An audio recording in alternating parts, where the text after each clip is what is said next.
안녕하세요. 수납의 달인 30대 여성입니다. 어머니의 살림 솜씨 덕분에 어렸을 때부터 수납이 뛰어났어요. 자녀는 부모를 보며 배우는 법이죠. 제가 어머니를 따라할 미니미는 없었습니다. 어머니는 매일 신경 쓰며 정리하고 청소하는 집은 정말 완벽했어요. 현관부터 침실, 욕실까지 모든 곳이 깔끔하고 쾌적했습니다. 월간 여성생활 잡지에 소개될 만한 집이었죠. 어머니의 냉장고를 보고 싶어요.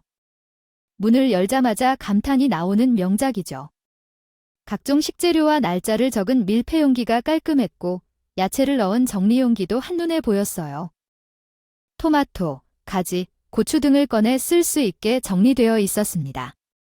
진공 압축으로 정리된 냉동고는 정말 예술작품이었어요. 복잡한 마음에 마음의 평화를 얻을 수 있었죠. 어머니처럼 정리하는 것이 취미이고 수납이 특기인 제게는 청소만큼 남아도는 것이 없었죠. 운명 같은 거죠. 엄마는 주방에서 음식을 만들다가도 누군가 뭔가를 흘린다면 제대로 닦기 전까지는 귀신처럼 쫓아다니고 닦아내야 마음이 편해지는 사람이셨어요. 저도 그런 편이에요. 인간 로봇 청소기가 별도로 없어서 바닥에 떨어진 휴지 조각이나 머리카락 하나도 참지 못하고 즉시 주워 닦아내야 하는 성격을 가졌어요. 친구들은 이를 보고 여자 서장훈이라고 불렀어요. 솔직히 얘기하면 친구 집 현관에서 신발을 벗다가 더러운 바닥을 보면 더 이상 신발을 벗지 않고 도망치고 싶은 사람입니다. 그럴 수 없다면 친구에게 방 좀 치워도 돼 하고 허락을 구하고 모두가 앉기 전에 청소를 먼저 해야 한다고 생각해요. 나 또한 나의 속성을 인정합니다. 웃긴 건 이러한 속성 덕분에 남편을 만나 결혼까지 하게 됐다는 점이죠. 10년 전 대학에 2년 연속 떨어져서 노량진의 학원을 재등록하고 다니던 21살의 그때의 나를 떠올려 봅니다. 그날 동생 몽이의 샴푸와 간식을 사오라고 당부를 받아 집으로 돌아가는 도중 동네 애견샵 펫마트에 들러 물건을 고르고 있었어요. 포메라니안 몽이는 나보다도 고집이 세고 자존심이 강한 강아지였지요. 그때 배불뚝이에 주변이 먼저 없어진 것처럼 사람들에게 호의를 베풀기 위해 힘쓰는 펫마트 사장님은 캐주얼한 양복 차림의 젊은 남자와 대화를 나누고 계셨어요. 나는 내가 원하던 제품이 보이지 않아서 사장님에게 물었죠. 아저씨, 이 제품은 어디서 찾을 수 있나요? 은은한 화이트 머스크 향의 보습이. 최고의 압도적인 연극 천연 샴푸 어디 갔니? 아, 그렇지. 그것에 대해 그분께 물어봐. 단가가 맞지 않아서 납품하지 않는다면서. 피부가 산뜻하고 맑아 보이는 그 남자가. 아, 사장님 씨, 제가 언제요?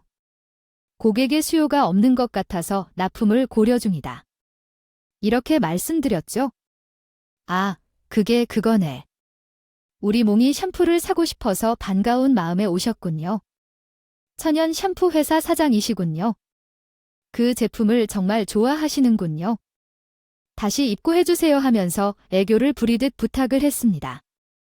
남자가 머리를 긁적긁적하며 멋지게 웃고 있으니까 펫마트 사장님이 제 지폐를 들어주셨어. 고객의 니즈가 궁금하다고 하네요. 아, 여기 있네. 우리 고객, 우리 집 단골 아가씨. 둘이 이야기를 나누시고 있지? 사장님이 저에게 그 남자를 소개시켜 주셨어. 인사해. 여기는 애견 용품 수입 업체 사장이고. 사장님이 쩝쩝거리며 먹고 있던 애플파이를 개 같이 먹었어. 애플파이가 사장님 입으로 들어갈 때마다 테이블에 부스러기가 쏟아지더라고. 그걸 보고 있었던 난 흐린 눈을 하려 했지만 결국 참지 못하고 제 손수건을 꺼내 그 부스러기를 훔치고 말았어. 내 동작을 호기심 어린 눈으로 보던 그 남자와 눈이 마주칠 때 난 머쓱해졌어. 더러운 것을 참지 못해서. 사장님이 자꾸 상품평을 말해보라고 하시더라고요. 요즘 프리미엄 편집샵도 인기가 많잖아요. 전 품질이 좋으면 가격이 올라도 계속 사용할 것 같은데요. 물론 조금 비쌀 수 있지만 그만큼 가치가 있잖아요. 제 생각을 말하고 사장님 계산해 주셨으면 좋겠어요. 샴푸는 다음에 사러 올게요. 계산을 하고 가기로 했지만 그 남자가 따라와서 저에게 말을 걸었어요. 저기요. 은은한 화이트 머스크 향이 훌륭하고 보습이 탁월한 천연 샴푸가 필요하시면 제 사무실로 오세요. 제가 좋아하는 향입니다. 하지만 나중에 인터넷으로 사겠다고 했더니 잠시만 기다려주시면 제가 지금 그 제품을 가져오고 싶어요. 정말 괜찮고요. 그래서 그 남자의 사무실로 함께 가기로 했어요. 그 남자의 이름은 강흥식이고 저보다 8살 많으신 분이었어요. 그분은 해외에서 애견 용품을 대량으로 구매해서 소매점에 납품하는 사업을 하고 계셨군요. 그분은 제가 과자 부스러기를 치울 순간에 내 솜씨에 반해주셨다고 했어요. 사무실에 처음 간 날 박스들이 얽힌 창고를 보고 있더니 저가 상자들을 한 줄로 뚝딱 세우는 걸 보곤 눈에 하트가 뿅뿅 하더라고요. 이를 계기로 아저씨가 학원 앞에서 밥 먹자고 기다리고 커피 한잔 하자고 부르고 동네 한 번 걷자고 꼬시는데 전 한 번도 안 된다는 말도 없이 쪼르르 만나러 나갔고 그렇게 저희는 2년 열애 끝에 아저씨가 오빠가 되고 오빠는 결국 남편이 되었답니다. 전 오빠를 만나 연애한다고 수능 공부는 뒷전이었고 결국 시험을 포기했어요. 오빠는 어차피 남편은 자기라면서 제가 대학에 입학해도 자기랑 결혼할 거고 졸업을 해도 자기랑 결혼할 건데 그냥 결혼부터 하자고 하는데 묘하게 일리가 있더라고요. 공부가 지긋지긋하기도 했고요. 전 오빠의 가만히 설에 홀라당 넘어가서 24살에 결혼을 하게 됐는데 제가 모아둔 돈이 없어 부모님께 손을 벌리기 곤란해하는 걸 알고 오빠가 수도무의 예식장에 신혼여행 비용까지 예단을 뺀 결혼 자금을 전부 다 계산해 주었어요. 안 돼 오빠 미안해서 어떡해 나 너무 고마운데 마음은 속상해 우리 공주님을 모시고 오는데 내가 이 정도도 못 해줄까 넌 아무 생각 말고 아무 걱정 말고 사업과 남편 든 호사를 마음껏 누리는 거야 솔직히 난 내 사랑을 이 정도밖에 못 보여주나 되려 아쉬운 걸 아 오빠 감동이야 내 인생의 반려자가. 당신의 이야기는 가족과 결혼 생활에 대한 이야기이군요. 아주 흥미로운 이야기입니다. 여러 상황에서 가족과의 관계가 어떻게 변화하는지를 보여주고 있습니다. 가족의 관계는 종종 복잡하고 어려울 수 있지만 서로를 이해하고 지지해줄 때 진정한 가족의 의미를 알 수 있습니다. 감사합니다. 달인이라고요. 아이고.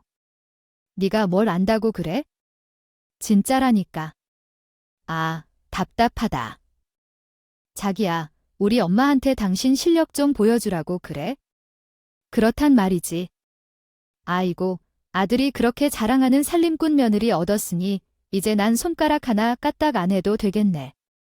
전형적인 시어머니 멘트를 날렸습니다.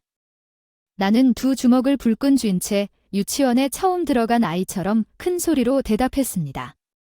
어머니, 이제 살림은 걱정 마세요. 손가락 하나 까딱하지 마세요. 제가 한번 해보겠습니다. 살림 하나는 자신이 있었으니까요. 제 신혼집은 차원이 달랐어요. 청결과 위생의 아우라는 집 현관에서부터 돋보였는데요. 집 안으로 들어서면 전실 청소기들이 종류별로 나란히 줄을 서서 대기하고 있어요. 자고로 한국 사람은 장비빨이잖아요.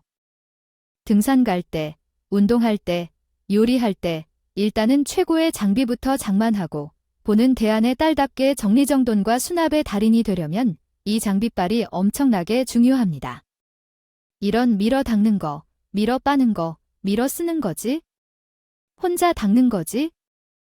혼자 빠는 거, 기타 등등 청소기 박물관을 방불케 했어요. 없는 게 없었죠.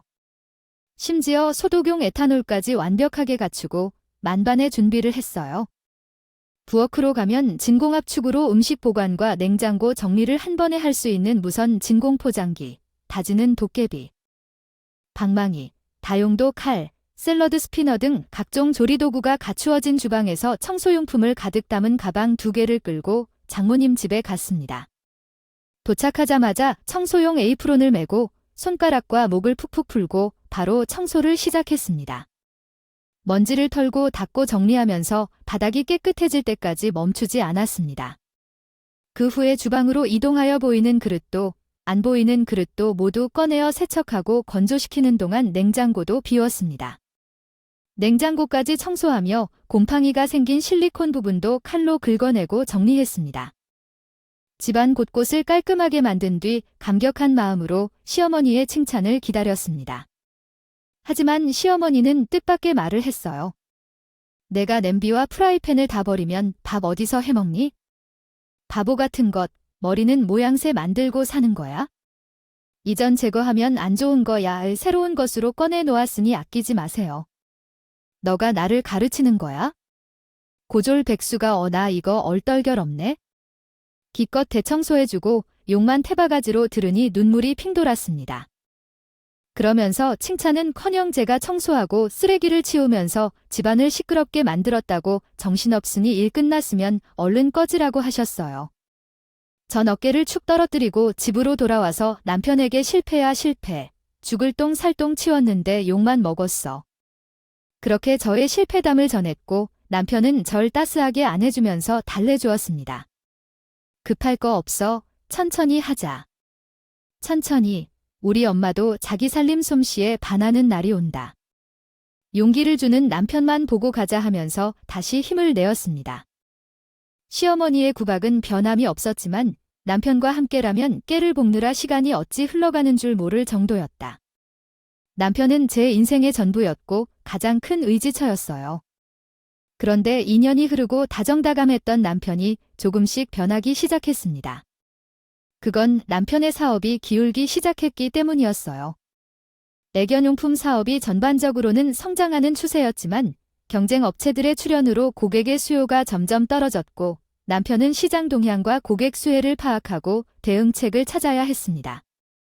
정말 설명이 긴 이야기군요. 아무쪼록 인내심을 가져야겠네요. 그럼 한국어로 요약해보겠습니다.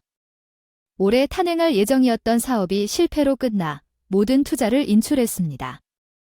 남편을 도와주기 위해 시도했지만 혼자서는 한계가 있었습니다. 남편은 가난해지며 변해가고 이에 블로그를 시작하며 감정을 이야기했습니다. 마음을 털고 허무한 마음을 채웠습니다. 마음이 혼란스러울 때는 손에 청소기를 쥐거나 세제 거품을 내면 마음의 평정을 되찾을 수 있었습니다. 그렇게 청소 전후, 요리 전후의 비교 사진을 블로그에 올리면서 제 살림 비법을 하나씩 공개했고 비록 돈이 되지는 않았지만 제 블로그에 점차 방문자가 많아지는 것을 보며 낙을 누렸습니다. 친구 요청도 꽤 됐는데 특히 닉네임이 구연산구리라는 이웃은 저의 청소와 수납의 여신이라며 포스팅을 할 때마다 찬탄과 칭찬 댓글을 남겼습니다. 그림, 사진, 영화를 왜 보나요? 몽인의 블로그가 하나의 작품입니다. 봉준호, 박찬욱 감독도 감탄하고 기립박수를 칠 정도로 완벽한 디테일입니다. 저도 한번 따라 해보겠습니다. 기대해주세요. 블로그에 적힌 칭찬과 응원 댓글 하나하나를 읽으면서 나름 나를 다독하는 시간을 가졌습니다. 그러나 불행은 늘 동시다발로 찾아오죠. 남편의 사업이 결국 망하고 말았고 그 충격으로 시어머니마저 뇌졸중으로 왼쪽 얼굴과 몸에 마비가 와서 병원에 입원하게 되셨습니다. 어머니는 안면마비로 입이 삐뚤어지셔서 말이 어눌하고 발음도 어려워졌지만 그럼에도 마지막까지 이 모든 것이 제 탓이라며 전형적인 시어머니의 말을 듣게 되었습니다. 어머님의 말이 사실이 아님을 입증하고자 저는 진정으로 죽도록 노력했어요.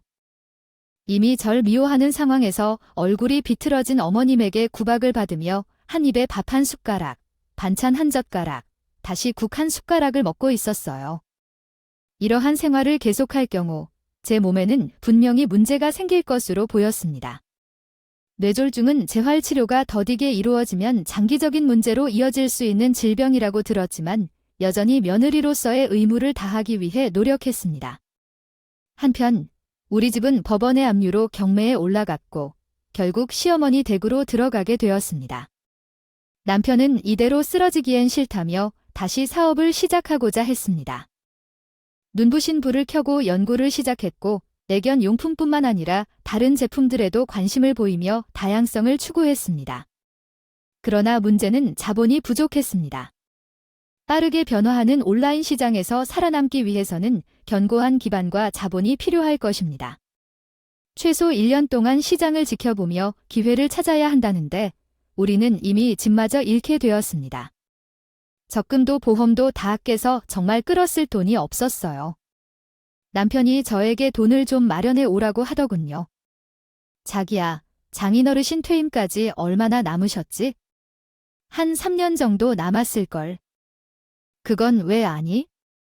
내가 지금 대출을 받기가 어렵잖아. 그래도 다행히 좋은 투자처를 구해서 사업자금을 마련했단 말이야. 아, 그런데 한 5천 정도가 모자라거든. 아빤 정년까지 다니고 싶어 하시는데 요새 정년 퇴임하는 분들 많이 없어. 명퇴에도 정년까지 남은 얼굴 100% 보장하는 회사도 있잖아. 아빠 회사는 작아서 그런 거 없어. 아, 그래서 안 된다는 거야? 못 해주겠다고. 아, 진짜. 내가 치사해서 말은 안 했는데 지금까지 내가 당신한테 해준 거 알지? 알지. 나도 진심으로 자기한테 도움이 되고 싶어.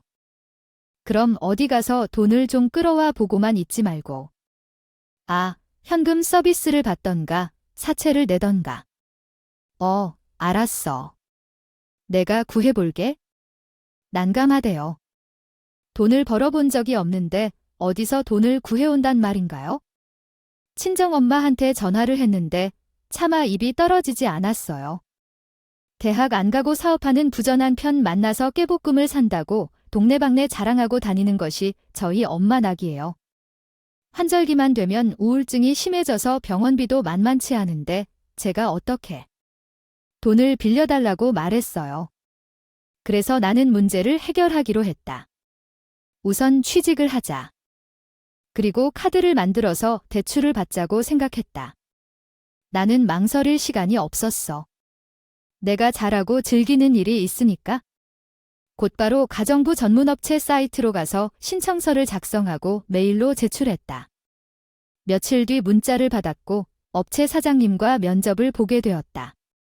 자기소개로 내가 운영하는 블로그를 보여줬더니 사장님의 표정이 변했다. 아이고, 당신을 찾아왔네 라며 합격을 선언했다. 합격자는 냉장고 청소법, 세탁물 처리 등 5시간의 업무 교육을 받아야 했지만 그것도 바로 패스했다. 나는 바로 업무를 맡았다. 우리가 찾던 전문 인력이었다. 최고의 영역을 갖춘 고급 인재였다. 완벽했다. 너무 멋졌어. 아직 업무를 시작하지 않았는데 어디로 진행해야 할지 모르겠어.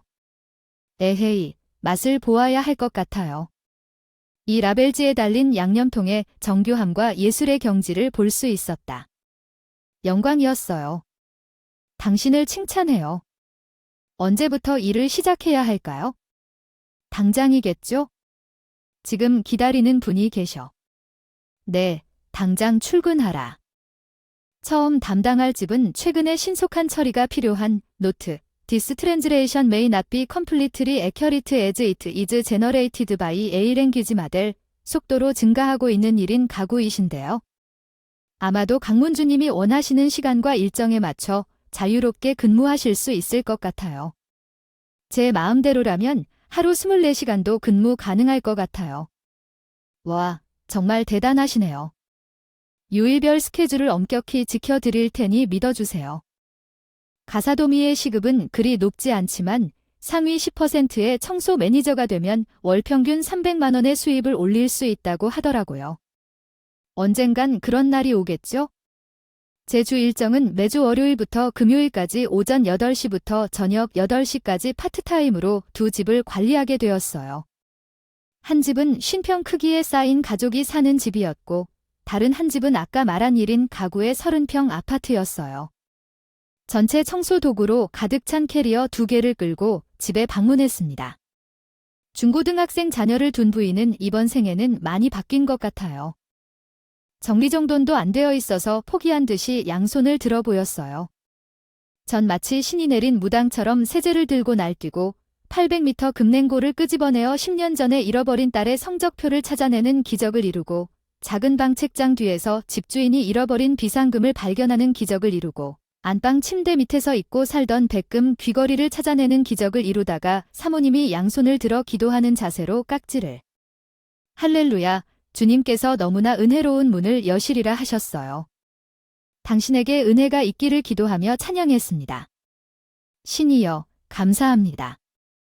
어깨가 천천히 들려오고 보람을 느꼈습니다. 다른 한 집은 30대 노총각의 집이었습니다.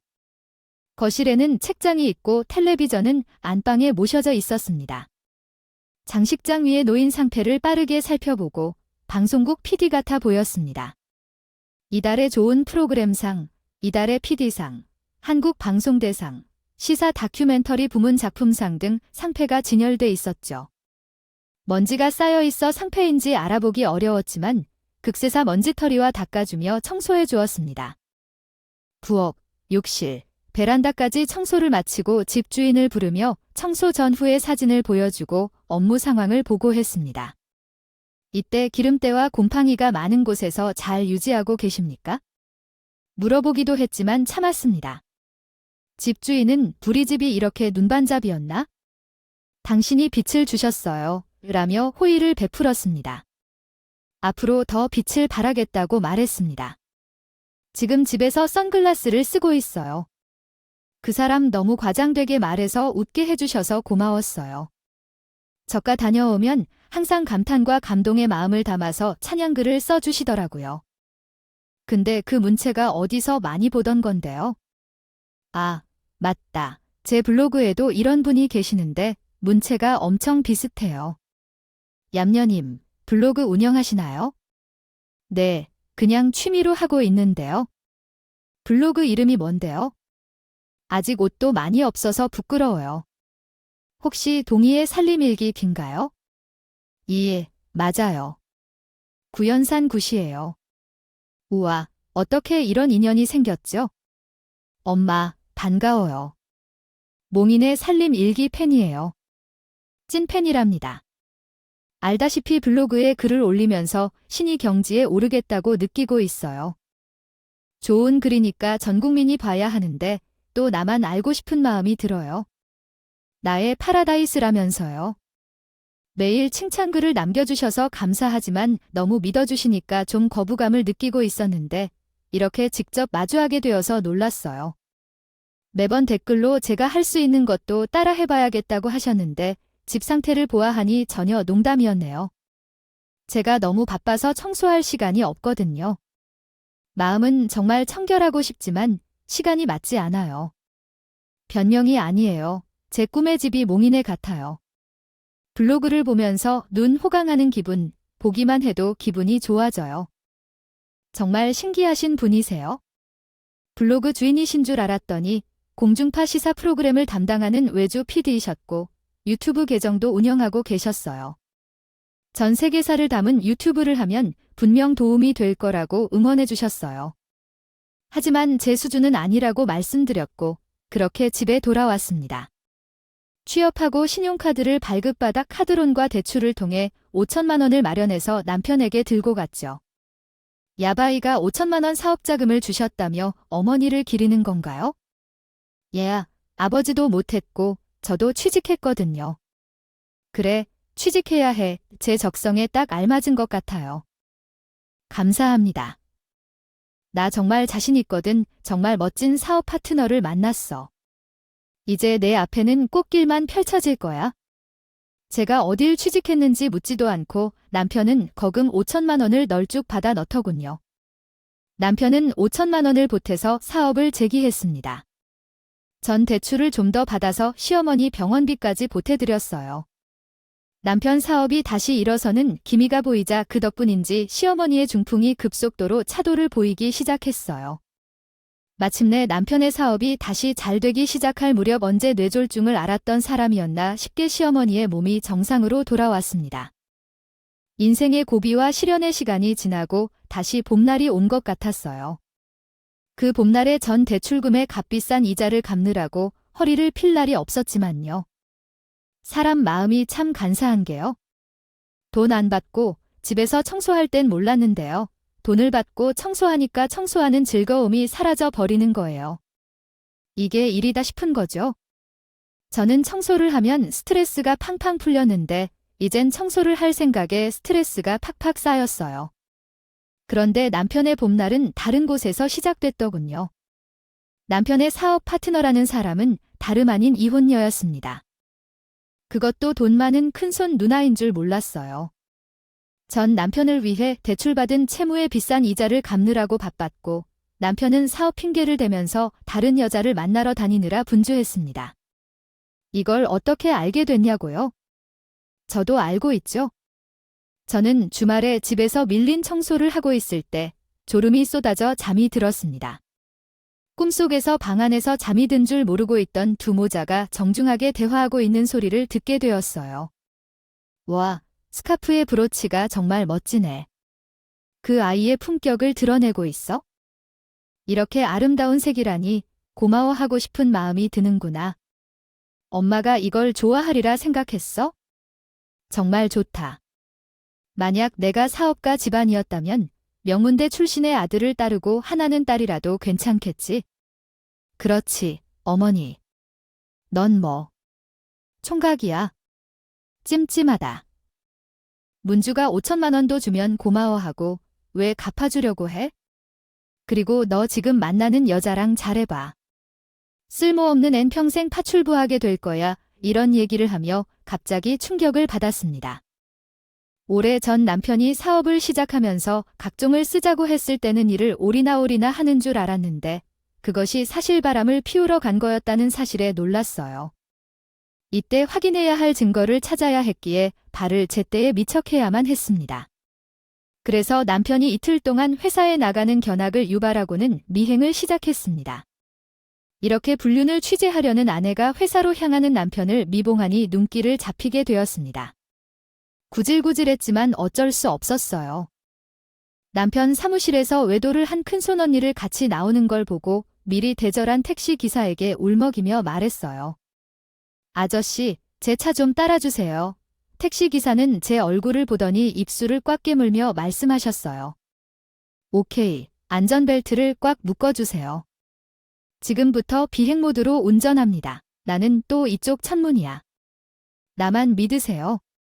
기사님은 정말 귀신이 고기하듯이 남편의 차를 뒤따라 달렸고 남편의 차가 아주 구석진 골목으로 들어서자 그들이 눈치채지 못할 사각지대에 택시를 세워주셨어요.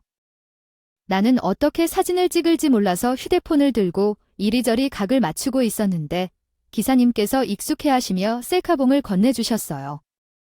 셀카봉에 카메라를 설치하고 남편의 차에 가까이 다가가서 외도의 현장을 찍었어요. 기사님이 나지막하게 말하지만 비디오로 찍으라고 했기에 그렇게 했습니다. 그 결과물은 너무나 역겹고 더럽기에 여러분의 마음과 귀를 보호하기 위해 패스하겠습니다.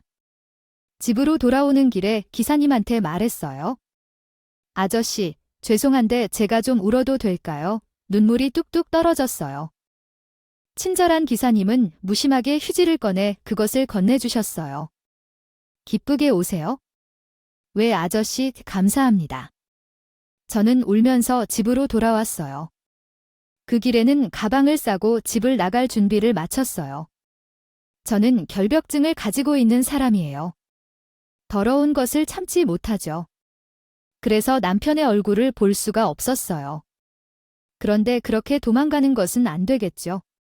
그래서 수산시장에 가서 마지막 만찬을 준비했어요.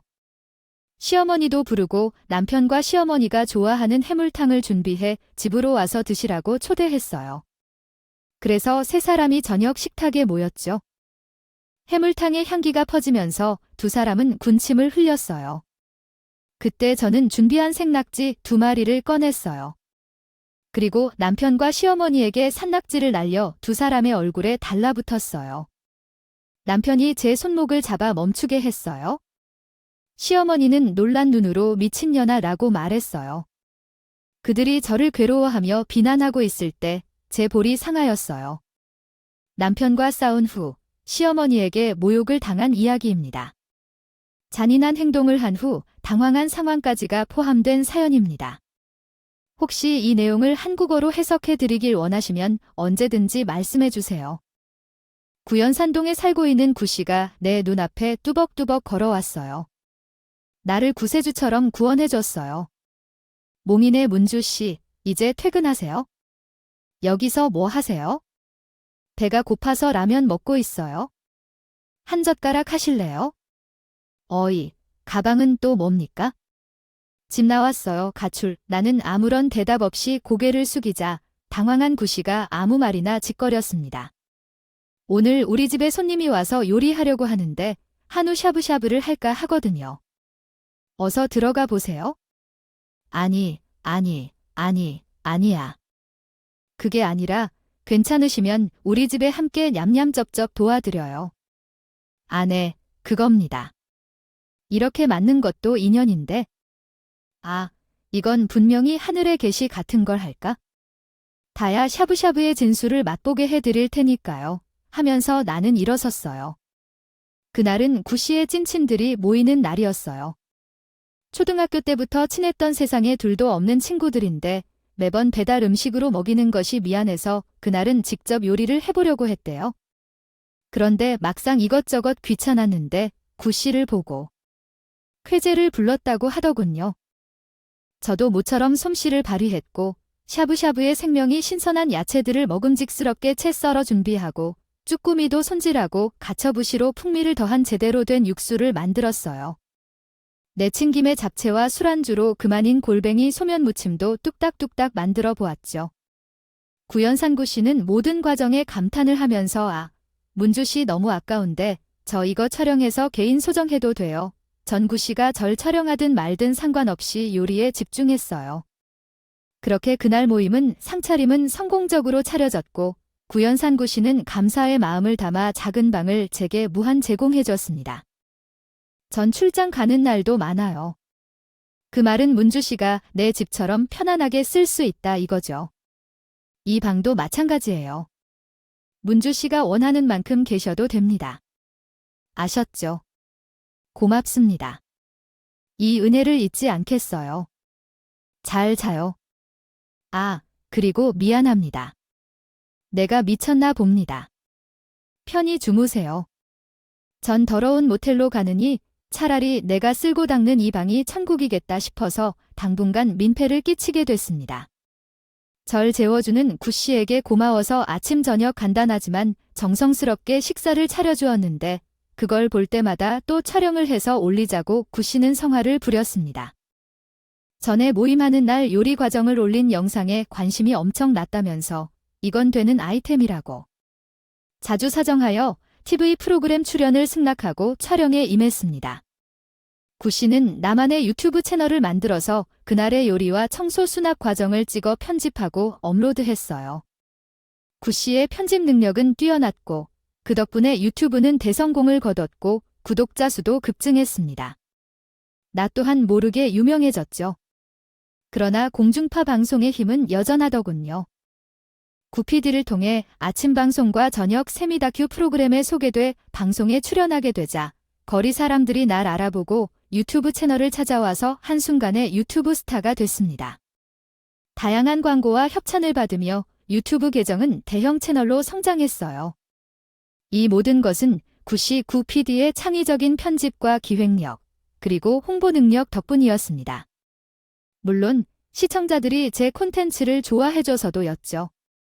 파출 부위를 그만둬서 더 이상 즐겁게 일할 수 있었고 행복했습니다. 그리고 남편과 이혼했습니다.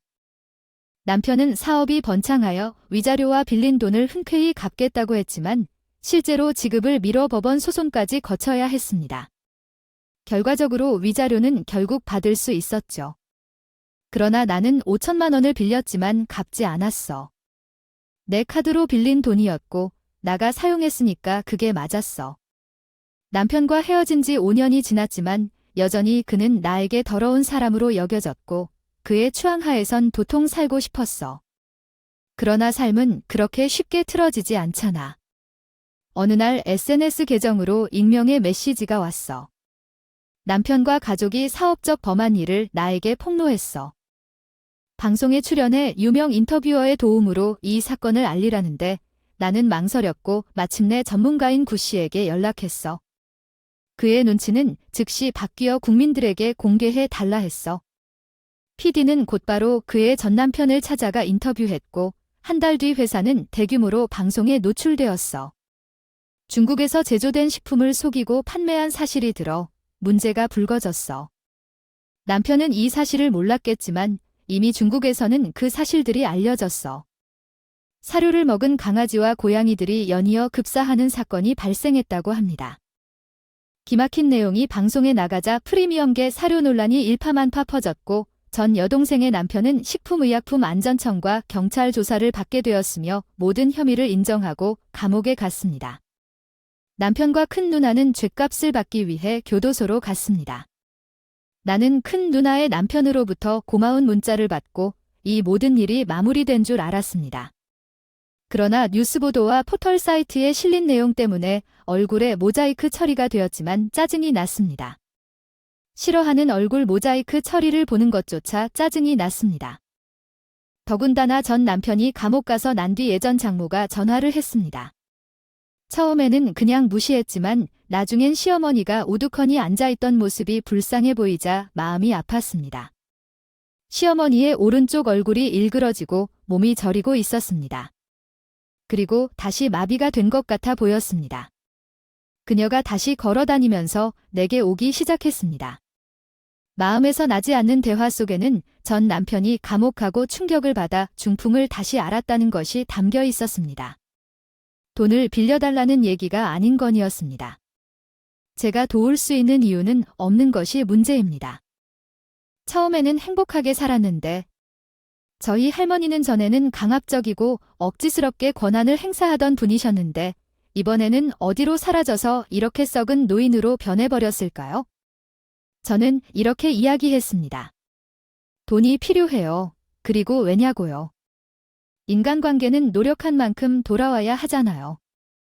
처음부터 시어머니에게 인상 좋게 보이려고 청소도, 빨래도, 생일 식사도 챙겨드렸지만 당신들은 저에게 강박과 욕설, 무시밖에 주지 않았죠. 고졸백수가 뭘 해야 하는데 착하지 않은 마음을 가진 분들한테 왜냐고요. 하지만 시어머니의 울적한 얼굴을 보니 마음이 아팠어요. 그래서 가세요. 저녁 사드릴게요 하면서 시어머니의 손을 잡고 근처 식당으로 데려갔습니다. 식당에 가서 해물탕을 시어머니가 좋아하시니까 선택했어요. 그런데 해물탕 가게 문을 열려는 순간 시어머니가 싸우려고 하자 그 여자에게 뿌리쳐지면서 도망쳤어요. 너무 갑작스럽게 일어나서 어리둥절했습니다. 그 여자는 중풍이 아니라 내 동정심을 얻기 위해 연기를 피웠던 것이었어요. 해물탕집으로 이끄는 바람에 옛날 산낙지 싸다구의 아픈 추억이 되살아났어요. 정말 끝까지 어이가 없는 인간 쓰레기였습니다. 30살밖에 안 되는 제 인생을 돌이켜봤을 때 제가 제일 잘한 결정은 전 남편과의 손절이었어요. 전 시어머니를 야무지게 분리수거한 것도요. 쓰레기는 쓰레기통에 있을 때 가장 아름다운 것 같아요. 돈을 많이 벌었는데도 왜 구연산 고시네 집에서 안 나가고 있는지 궁금하실 거예요. 네, 제가 있는 그대로 사랑해주는 구씨와 결혼 전 단계를 거쳐 진지하게 사귀고 있어요. 조만간 좋은 소식이 있으면 다시 알려드릴게요. 이만 총총하겠습니다. 좋은 하루 보내시고 지금까지 제 이야기 들어주셔서 정말 감사합니다.